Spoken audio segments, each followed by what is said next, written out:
At 2 a.m., a United States destroyer tracking contacts in the Strait of Hormuz realizes it has a catastrophic problem. It is not that their defense systems have failed. It is that they are working perfectly. 32 suicide drones are inbound.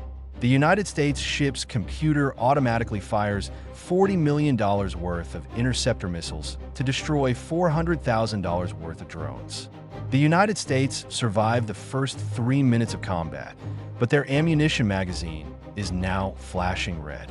Today, we're going to look at the terrifying economic asymmetry trap Iran is using to bleed the United States Navy dry, and the silent, light-speed weapon the Pentagon is rushing to deploy to stop it.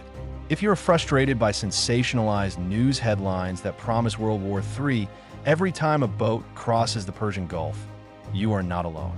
Mainstream media often focuses on the explosions, but they completely miss the mathematics of modern warfare.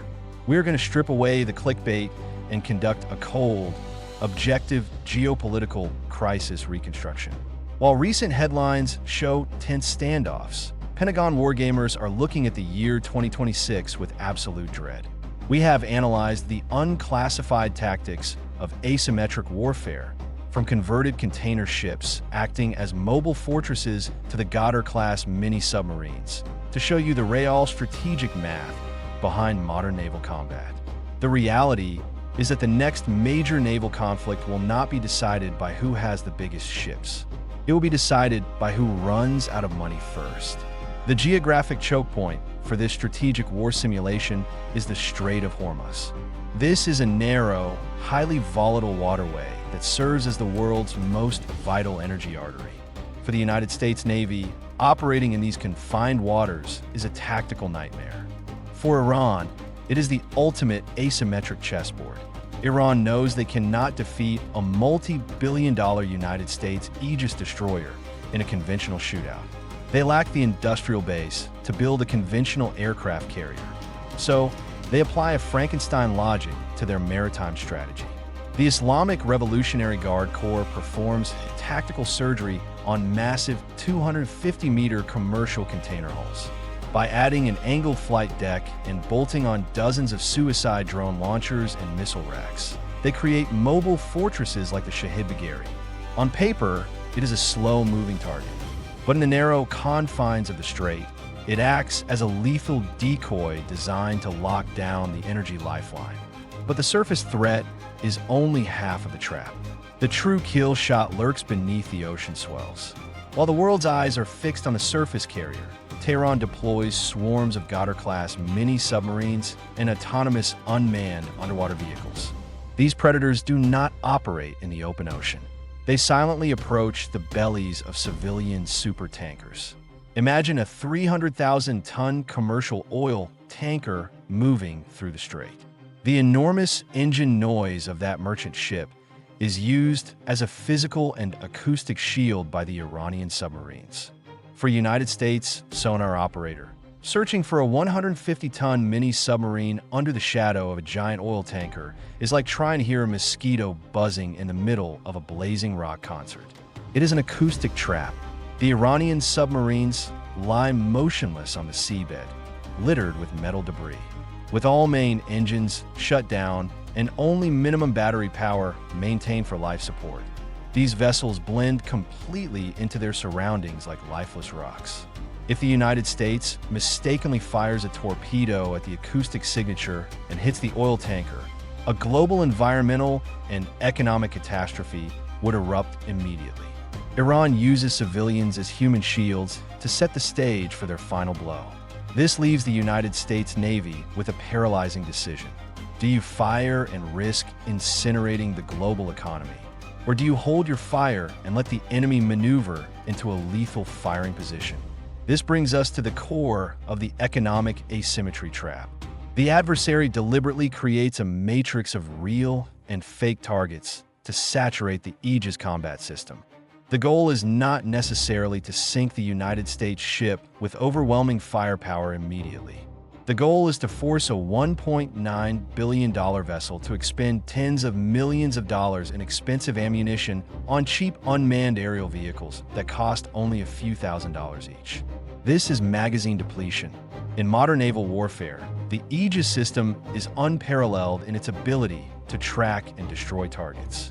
But its fatal physical weakness is the limited number of vertical launch cells on the ship's deck. When a swarm of 32 Shahid drones approaches at high subsonic speeds, in complex crisscross formations driven by artificial intelligence, the United States destroyer must react. The computer system goes into an automatic special mode, transforming the ship into a rapid response machine. The vertical launch system cells open and interceptor missiles shoot into the air. But each standard missile costs millions of dollars. The United States Navy is forced to use its silver bullets to ensure the absolute probability of destruction. In just a few seconds, $20 million is thrown into the sky. The interceptor missiles collide directly with their targets. The debris falls into the sea. The United States defense system wins the first round, repelling the threat with absolute technological superiority. However, before the smoke even clears, a cold number appears on the ammunition management screen. Magazine depth critical. After only a few minutes of combat, nearly half of the ship's main anti-aircraft ammunition has evaporated. This is precisely the nightmare that military analysts have warned about. The fleet's most modern ship now resembles a heavyweight boxer who has thrown all his strength into his first punches, only to find himself gasping for breath in the ring with an empty arsenal. The economic asymmetry trap has sprung. Iran has successfully bankrupted the defense capabilities of a billion-dollar warship without successfully landing a single strike. And this is where the genius of the asymmetric trap is fully revealed. Once the magazine runs dry, the real weapons are unleashed. Just as the United States ship becomes most vulnerable, the real death signal appears in the upper atmosphere. Two Fatah-2 missiles, Iran's latest generation of hypersonic weapons, plunge toward the ship like fiery blades. The drone swarm was nothing but a vanguard designed to clear the way for these hypersonic warheads. The commanding officer is now facing a perfectly designed kill box intended to overwhelm the defense system when the ship's magazine is limited, and the enemy has prepared for this scenario months in advance. The United States ship survived the drones, but now it faces a weapon that moves too fast to intercept with whatever depleted ammunition remains. The real death signal appears in the upper atmosphere as two Fatah-2 missiles, Iran's latest generation of hypersonic weapons, plunge toward the ship like fiery blades. The kinetic magazine is severely depleted, leaving the ship highly vulnerable to these incoming high-speed targets. This is exactly where gunpowder fails and the invisible electronic war must begin. From the deck of the aircraft carrier USS Abraham Lincoln, EA-18G Growlers enter the fray to provide an overwatch solution. Instead of firing interceptor missiles, they launch a salvo of MALD flying decoys. These are highly advanced digital phantoms that can perfectly mimic the specific radar cross-section of a Super Hornet attack aircraft or a heavy bomber. Suddenly, the Iranian coastal radar screens are flooded with 50 high-speed targets screaming toward their coast from multiple vectors. The commanders of the Islamic Revolutionary Guard Corps are thrown into a state of total tactical paralysis. They have exactly 5 seconds to decide which targets are real and which are digital mirages. They face the terrifying prospect of losing their entire subterranean missile inventory to a massive counterstrike if they reveal their launch coordinates by firing at fake targets. The hypersonic threat is neutralized not by kinetic destruction, but by absolute strategic deception. But in asymmetric warfare, the moment you neutralize one threat, another immediately takes its place to prevent the defense network from recovering. This is the secondary escalation designed to exploit the chaos. While the air defense operators are focused on the sky, the situation beneath the surface reaches a critical threshold. The Iranian Ghadir-class mini-submarine is still lurking silently beneath the belly of the majestic Sapphire, the 300,000-ton civilian supertanker. The acoustic environment is an absolute disaster for the United States Navy.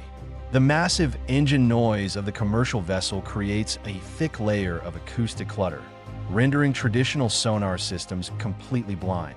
The United States anti-submarine warfare helicopters, the MH-60R Seahawks, are hovering above the water, deploying dipping sonar and passive sonobuoys. However, the hydrophones are completely overwhelmed by the noise and unable to distinguish the target. If the United States fires a torpedo blindly into that acoustic fog, they risk hitting the oil tanker. This would trigger an immediate global environmental and economic catastrophe, which is exactly why Iran uses civilians as human shields for their final blow. The Fifth Fleet desperately needs a breakthrough solution. They need a weapon that does not rely on sound and is entirely immune to the acoustic chaos of the Persian Gulf. The order is transmitted via extremely high-frequency satellite communication to a Virginia-class nuclear attack submarine operating silently in deep waters offshore. The American submarine does not enter the dangerous, congested strait. Instead, it opens its payload bay and deploys a completely different kind of hunter. Two Orca extra-large unmanned undersea vehicles silently depart from the mothership. These are highly advanced, autonomous drones operating entirely on fuel cells, making absolutely no noise and requiring no human intervention.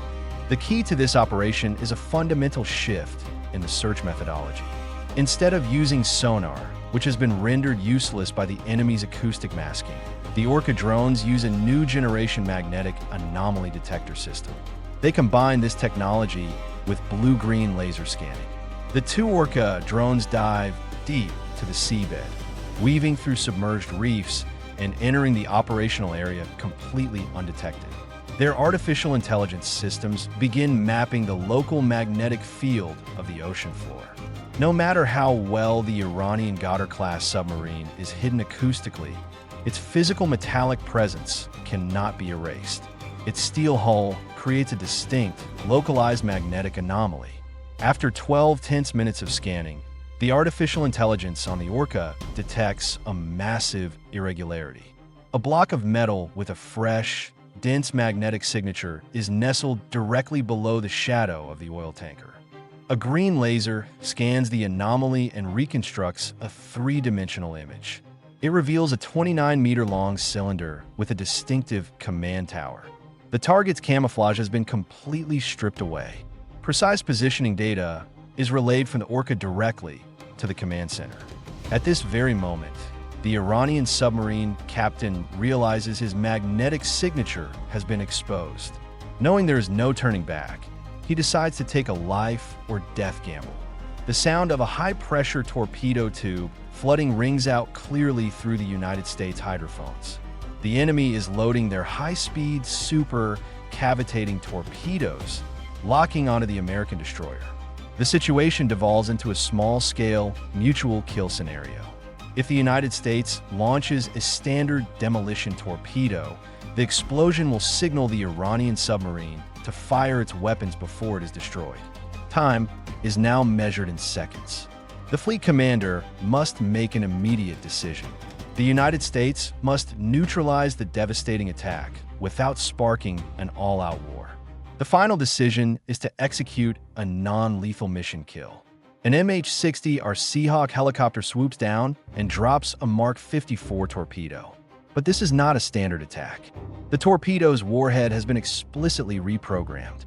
Instead of hitting the submarine's hull directly to cause a catastrophic explosion, it is set with a proximity fuse. The torpedo plunges into the water, guided flawlessly by the magnetic data from the Orca unmanned vehicle. It slips past the oil tanker and activates exactly 8 meters behind the Iranian submarine's propeller. A deep, muffled explosion echoes from the depths. It is a coldly precise hydraulic shockwave. The pressure from the explosion completely breaks the propeller shaft, crushes the steering system, and blows away the directional tail fins without breaching the pressurized crew compartment. The Ocean Killer is instantly turned into a helpless iron coffin. The Ocean Killer is instantly turned into a helpless iron coffin. But in this geopolitical crisis reconstruction, a localized victory beneath the waves does not secure the surface.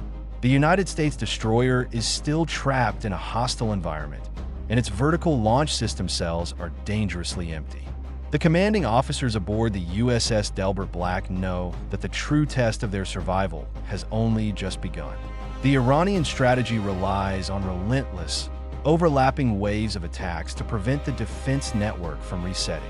With the acoustic threat neutralized, the Islamic Revolutionary Guard Corps shifts its entire focus back to the surface. The $1.5 billion Frankenstein carrier, the Shahid Bagheri, takes its final position in the narrow confines of the strait. The tactical atmosphere undergoes a terrifying transition. The Shahid Bagheri begins flooding the atmosphere with high-powered electronic white noise, preparing to launch the Dragon Swarm. This is a massive, coordinated wave of hundreds of autonomous suicide drones designed to finish what the first wave started. For a ship with a depleted magazine, this is a death sentence. The United States cannot afford to fight a kinetic war of attrition against cheap plastic drones.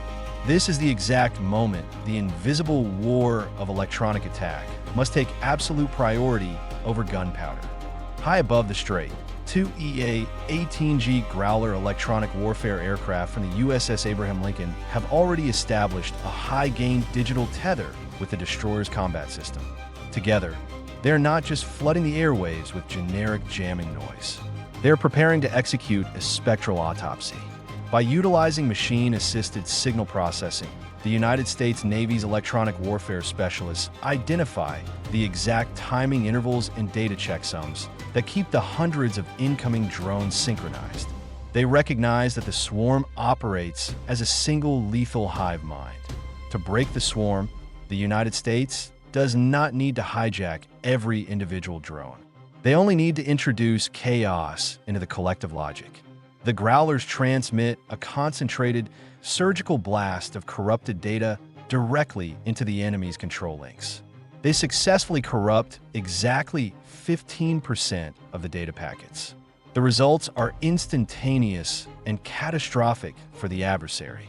As the corrupted packets hit the drone's mission computers, the swarm begins to experience a total mission desynchronization. Hundreds of millions of dollars of autonomous hardware begin to drift aimlessly. The drones miscalculate their flight paths, suddenly banking sharply and colliding with one another in midair. To the Iranian operators watching their screens on the coastal cliffs, it looks like a highly advanced virus is spreading through their entire network. But the true masterstroke of this defense is entirely psychological. The United States Navy simply manipulates the Iranian sensors to make it appear as though the American forces have completely seized the encryption keys. When the Iranian commanders see their drones beginning to circle back toward their own fleet, their strict security protocols trigger a state of absolute panic. They believe the United States is about to turn the massive drone swarm into a billion-dollar suicide wave against the Shahid Bagheri itself. Facing a total systemic collapse, the Iranian Central Command makes a desperate, bone-chilling decision.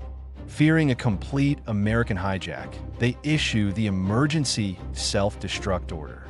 In a single heartbeat, thousands of Shahid drones, the pride of their asymmetric arsenal, ignite their internal charges.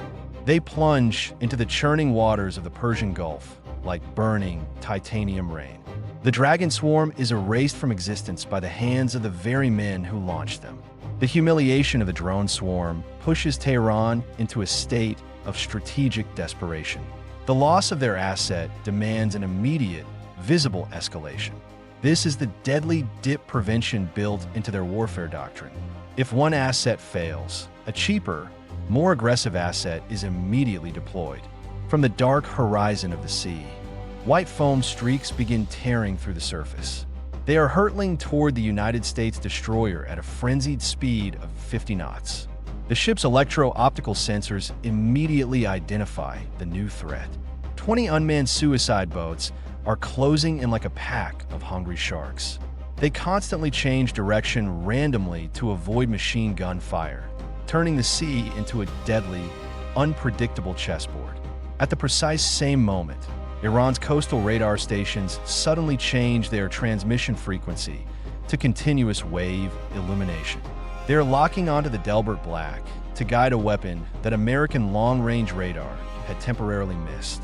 A cruise missile, which had been flying silently just 3 meters above the sea surface to avoid detection, suddenly pops up less than 10 kilometers away. The United States ship has officially fallen into a classic pincer trap. They're forced to look down at the water to deal with the suicide boats, while simultaneously tracking a sea-skimming cruise missile approaching from the side.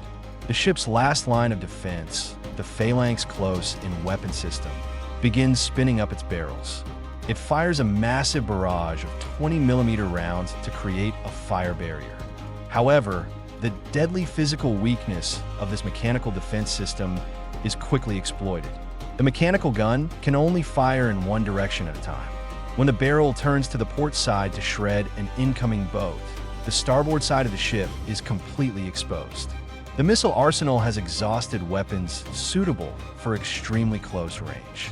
Firing a $5 million standard missile to shoot down a $20,000 composite plastic boat is an economic impossibility.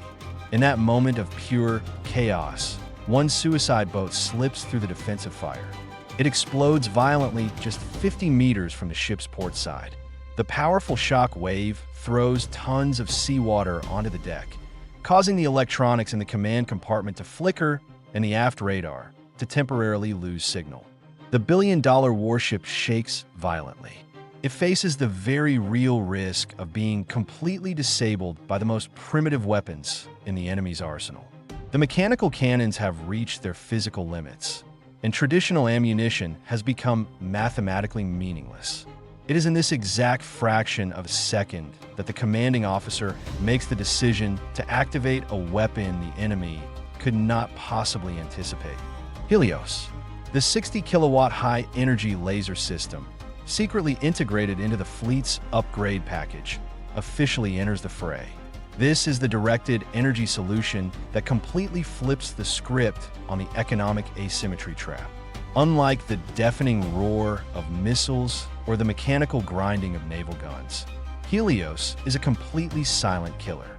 It uses no gunpowder, it has no flight delay, and most importantly, it attacks at the speed of light. An invisible beam of concentrated energy is fired from the deck of the USS Delbert Black, locking seamlessly onto the optical sensors at the bows of the oncoming suicide boats. Because the weapon operates in the infrared spectrum, there is no bright flash of light and no cinematic explosion. The effects, however, are instantaneous and devastating. As the 60-kilowatt laser concentrates on a target area no larger than a coin, the temperature spikes critically within milliseconds. The enemy boat's camera lenses literally melt into slag, and the intense heat penetrates the thin composite hulls, instantly frying the internal control circuit boards. On the churning sea surface, a strange and eerie scene unfolds.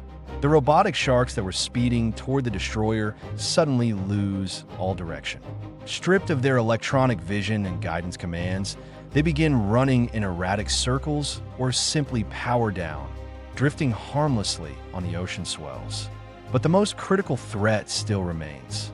The sea-skimming cruise missile is rapidly closing the distance, flying just meters above the wave crest to evade the ship's main radar. The Helios optical tracking system retargets in a fraction of a second, moving faster than any mechanical joint on a traditional rotary cannon ever could. The concentrated laser beam intersects the missile's flight path, precisely burning through its aerodynamic control surfaces and seeker head.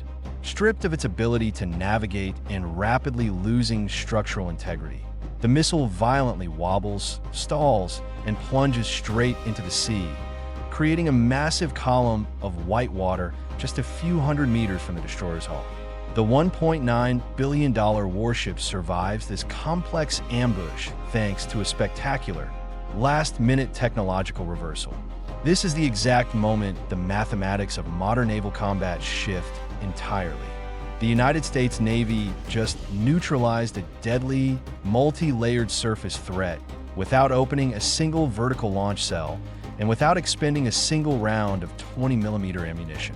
Instead of firing a $5 million standard missile, The ship destroyed the incoming threats for the cost of a few gallons of marine diesel, fuel used to run the ship's electrical generators. The cost per shot of the Helios system is literally measured in dollars. The economic asymmetry trap, brilliantly designed by Iranian wargamers to bankrupt the American fleet, has been completely inverted. By shifting from kinetic interception to directed energy, the United States destroyer's defensive magazine depth is no longer limited by the physical space on its deck.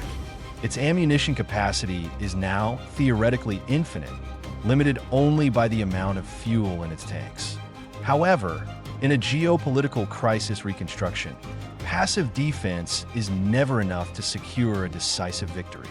No matter how perfectly the laser system performs, it cannot eliminate the source of the threat.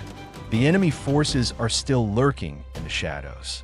The subterranean missile bunkers on Kishim Island are still active, and if the United States Navy simply waits, the Islamic Revolutionary Guard Corps will reload, adapt their tactics, and launch another wave. The Fifth Fleet needs to deliver a finishing blow to neutralize the coastal batteries once and for all. But there is a massive tactical hurdle. The Iranian missile launchers are hidden deep inland, obscured by jagged mountainous terrain, and completely beyond the radar horizon of the Delbert Black. If the fleet commander waits for satellite reconnaissance to reposition and then routes a request through the Pentagon for strike authorization, the enemy will have already retrieved their mobile launchers and vanished into the caves. The answer to this dilemma lies in a revolutionary combat framework known as the Naval Integrated Fire Control Counter-Air Network. For 100 miles to the north, operating from the sprawling flight deck of the aircraft carrier USS Abraham Lincoln, two black silhouettes of F-35C stealth fighters silently break away from their high-altitude patrol formation. They do not emit any radar signals, maintaining a posture of absolute electronic silence to preserve their stealth profile. Quietly penetrating the edge of enemy airspace, the pilots utilize their passive electro-optical targeting systems. These advanced sensors scan the coastal mountain ranges, looking for the specific, residual thermal signatures left behind by the freshly fired Iranian hypersonic missile boosters. Within minutes, the F-35s accurately locate the heat plumes emanating from a remote valley carefully shielded in southern Iran. Instead of dropping their own limited payload of gravity bombs, the stealth fighters act as forward observers. Through the highly secure Link 16 data network, the target coordinates are transmitted continuously and directly to the fire control computers aboard the USS Delbert Black. The command is confirmed in a fraction of a second. The remaining vertical launch system cells on the destroyer's deck rattle violently as a volley of Tomahawk Block 5 missiles erupts into the night sky. These are the most advanced land attack cruise missiles in the American arsenal, and they do not need to rely on pre-programmed GPS coordinates. As they roar toward the coastline, they receive continuous, mid-flight guidance updates relayed directly from the stealth fighters loitering invisibly overhead. 12 minutes after the launch order is given, the fate of the adversary's coastal missile units is sealed. The Iranian crews, frantically attempting to hook their multi-million-dollar launchers to heavy transport trucks for extraction, cannot escape the speed of algorithmic retribution. The Tomahawk warheads transition into their terminal dive, striking their targets with a devastating error margin of less than 1 meter. A series of precise, earth-shattering explosions ripple through the hidden valley, instantly turning the opponent's pride of hypersonic technology into piles of burning, twisted scrap metal. The overarching threat to the region's commercial shipping lanes has been decisively eradicated. Back in the heated waters of the Strait of Hormuz, the USS Delbert Black continues to cut through the waves. The radar-absorbent coating on its port side may be scorched from nearby detonations. Its phased-array radar panels may require urgent diagnostic maintenance, and its kinetic ammunition stores are significantly depleted. Yet, the warship still holds its combat position, having weathered an ambush that would have easily sent a lesser vessel to the bottom of the ocean. On the horizon, giant black shadows begin to materialize against the dawn sky. The massive American superfleet, led by the aircraft carrier Abraham Lincoln, officially enters the operational area, forming an impenetrable wall of steel around their surviving vanguard. This simulated battle ends as the sun rises over the Persian Gulf, but the strategic message it leaves behind resonates far louder than the sound of any explosion. We began this analysis by stripping away the sensationalized headlines and looking at the cold, hard mathematics of asymmetric warfare. Iran tested the absolute limits of the United States military with everything in their unconventional arsenal, utilizing acoustic masking, civilian human shields, drone swarms, and hypersonic weapons. But in the end, the ambush failed against the depth of the United States Navy's multi-layer defense systems and the raw processing power of its combat algorithms. This wargame scenario sets a new baseline for the reality of modern combat. The era of absolute naval dominance achieved simply by having the largest ships and the heaviest guns is officially over. The victor in the next major global conflict will not be the nation that can stockpile the most gunpowder. The victor will be the nation that fields the best artificial intelligence, deploys the most sustainable directed energy weapons, and executes the smartest electronic deception. The battlefield of tomorrow is an economic and digital meat grinder. Now that you have seen the real math behind the headlines, what do you think? Are directed energy weapons like the Helios laser system enough to maintain United States naval dominance in the face of these relentless, low-cost asymmetric traps? Let us know your thoughts in the comments.